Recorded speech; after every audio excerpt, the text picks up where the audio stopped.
Madagascar is an island off the coast of Africa, forms part of East Africa, and Islam has existed in Madagascar for hundreds of years. We honored to have at the studios of Radio Islam Sheikh Nasuri Dine Hassani from Madagascar. Sheikh, Assalamu alaikum wa rahmatullahi wa barakatuh, and وعليكم welcome to Radio Islam. وعليكم السلام ورحمة الله وبركاته. Thank you very much. How are you? Alhamdulillah, I'm fine. How has your stay been in South Africa and visiting the South Conference in Swaziland? Alhamdulillah, it was very amazing, and I found that the weather of Ruh Islami, it is very famous here. Like even at Sana, Radio Islam, Jamiat al Ulama in Swaziland. I mean, the Islam is very active. Alhamdulillah. Alhamdulillah. Tell us about yourself, Sheikh. Alhamdulillah, my name is, as you know, Nasuri Dine Hassani. I'm the chairman of LDM in France, means League of Graduates from the Islamic University in Madagascar. Means all the graduated from any university in the world, but they are from Madagascar. Even there are some from here, from South Africa. They study here in Zakaria Azadville, but they are with us. Like, for example, the chairman of Jamiat al Ulama in Madagascar, his name is Ibrahim, Maulana Ibrahim. It is us in that LDM, a league of graduates of Islamic University in Madagascar. Alhamdulillah, I studied in Medina for 7 years. I graduated from Kulliyat al-Hadith wa Dirasat Islamiyya, and then I pursued my study in Malaysia. I'm doing my master there in education administration. And then I come back to Madagascar on 2005, alhamdulillah. Till now, I'm working in Dawah as an educator, alhamdulillah. MashaAllah. Islam in Madagascar. How did it come to the island and how long is it there? That is very good question, because when we talk Madagascar, we cannot separate it with Islam, because the name is Arabic name, and we can say that the uh, first religion coming to Madagascar is Islam. Allahu Akbar. That is on 1990, on the 19th century, and we can find that in everywhere. I mean, in which part in Madagascar, from the south to north, even in the capital, we still many things we can prove that Islam is the first religion coming to Madagascar. As I told you, the name of Madagascar is come from Arab language. They call it Madagascar, means group of military. It is they call it like that, but also there are some people they say Mudik Ashkar from the Khanate of Mozambique. Mudik Ashkar means Khanate of Kashkar, because the name of Arab people who come from Hijaz is Ashkar. Otherwise, up to now, there is nobody can say Madagascar is from which part in the world. It is Arabic country, and even there is book rating from Dr. Smite Allah Yarhamu. He's from Kuwait, but was living in Madagascar and make da'wah there many times. He wrote a book named Madagascar is from the Arabic country, Islamic country that loses Islamic country.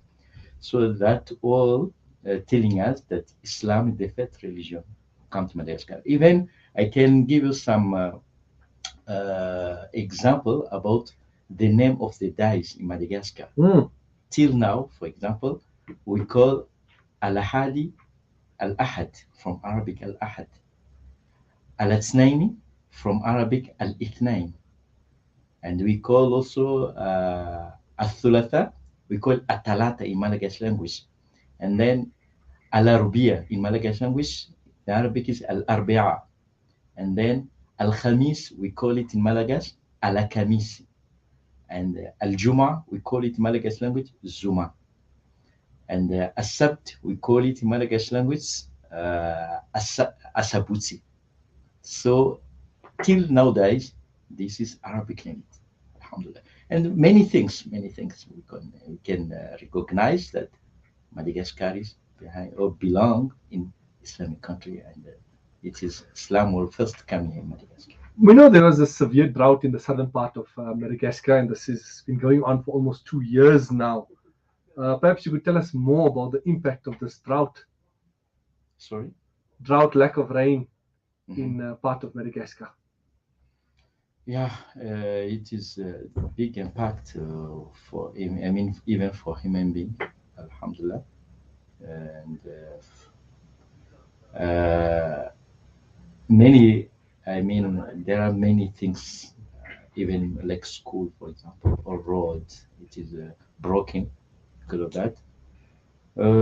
But alhamdulillah, we can survive. Alhamdulillah. Alhamdulillah. Which city are you from?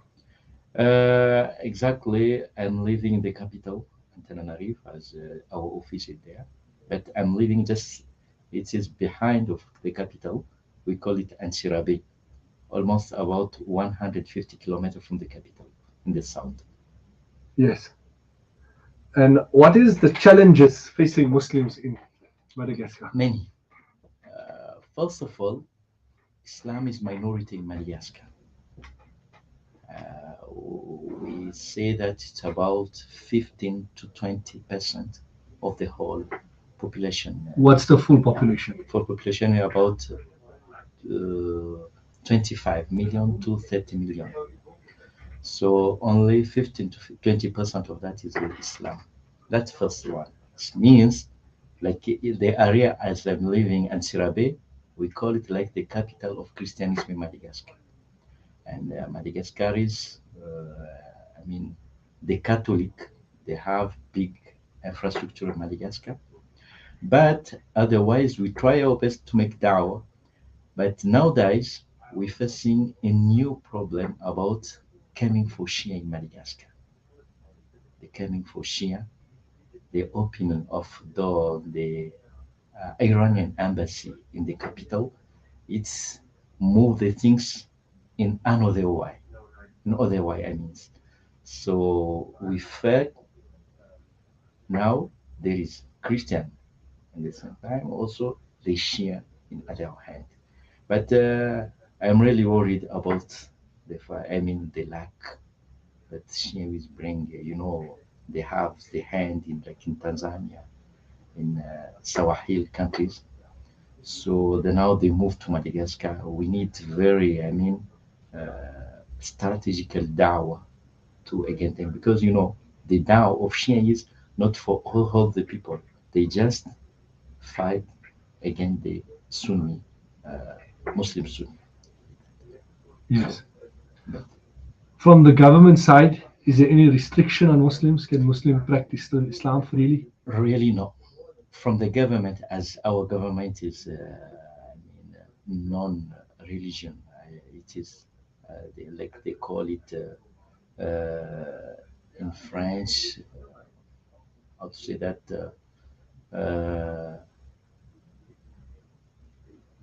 Not behind of the religion. It is must be, or in Arabic, ilmani.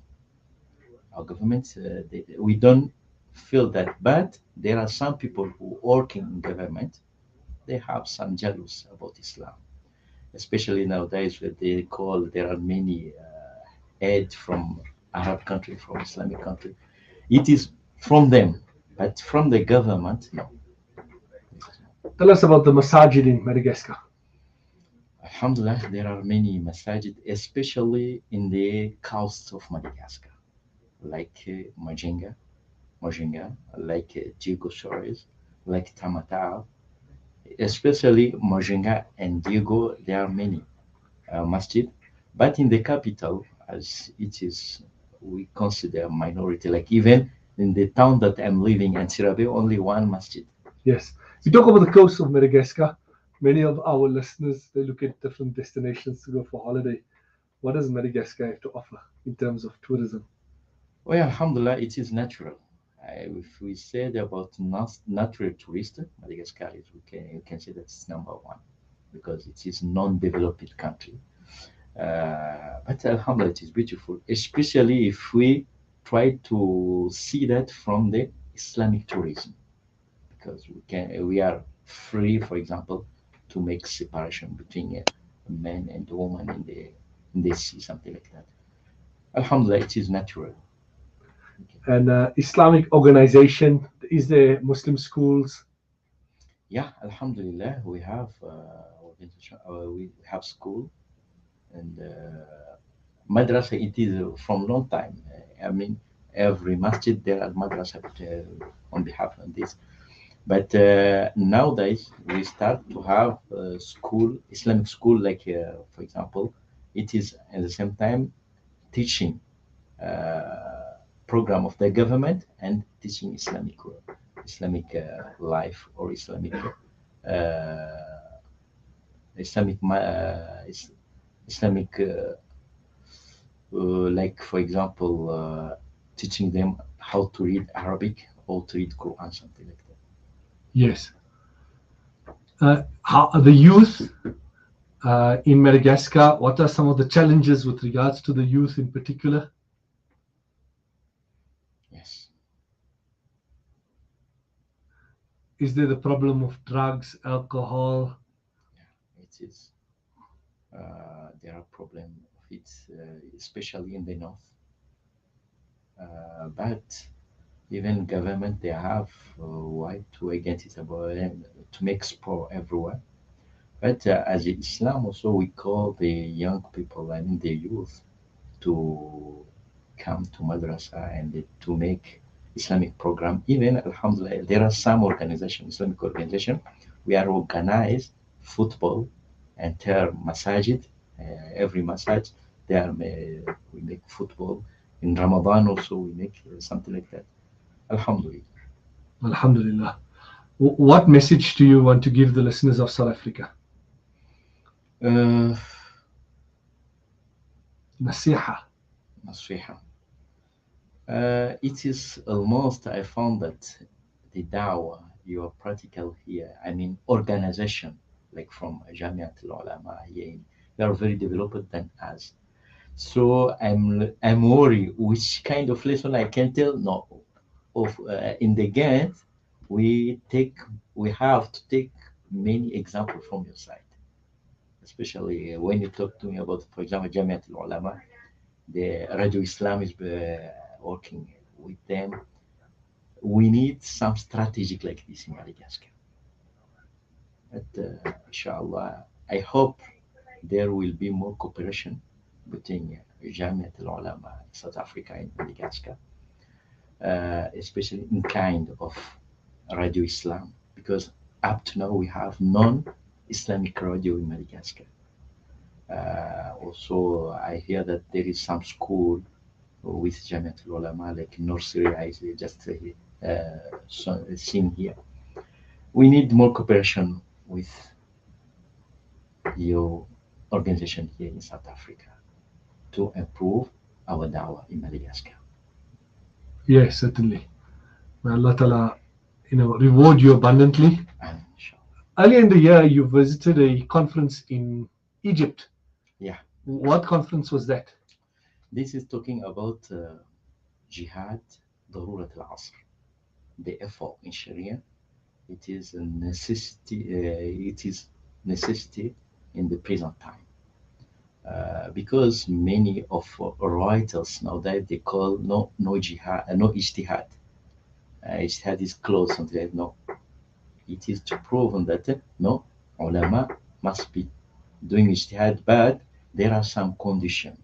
Like for example, it must be from ulama, from the people that who has knowledge for that, and especially they or the conference encourage ijtihad al-jama'a, means when we make ijtihad must be from groups. We don't know, we don't do ijtihad from ourselves and just make it in our view of point for us only, for anybody. We must make it in group. At means for the whole ummah. So that is, inshallah, maybe we are more closer to the sawab, inshallah. Inshallah. Barakallah fikum. We appreciate your time and we Jazakumullah. wish you the best for your stay in South Africa. بارك فيكم جزاكم الله خير شكرا على هذه I am very thankful to talk here, to give me some time to talk about Madagascar and to talk what I'm seeing here in South Africa. Alhamdulillah. May Allah accept your travel. Amin ya Rabbi. Mustafa